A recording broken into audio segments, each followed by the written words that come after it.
All right, so we have an update on everyone's three favorite scammers, Wilson, Krabby, aka Phoenix TCG, and Rattle Pokemon. And of course, this is big Pokemon drama because it involves Phoenix TCG trying to work with Wilson to steal people's money.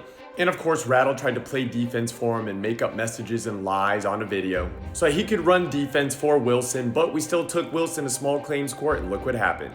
The judgment by the judge, the defendant shall pay plaintiff. As you can see, I'm the plaintiff, he's the defendant.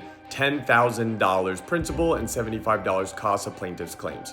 Wilson still just refuses to pay. And as you can see, after getting called out for scamming, he literally hasn't posted anything on his channel since. His last post is still his hate post on me, where again he worked with Rattle to say that I scammed him. Come again? What's funny is that post is still riddled with comments about how about you refund John QT, which is the other guy he scammed, for over $30,000.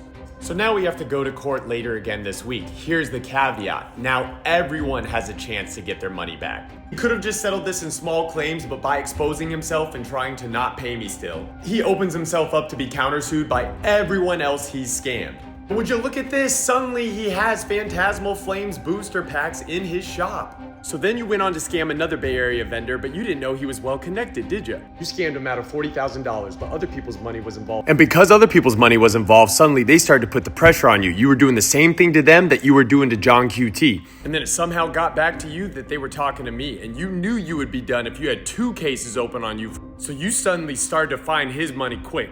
You knew you could take John QT's money because he was passive and he was going to let you do it, but not these guys. And I bet all the people you tricked on TikTok into defending you aren't defending you now. I think a lot of people have wisened up to the little games you play. Stop playing around with people's money and people's product. You think this is a game, but this is how some people support their families.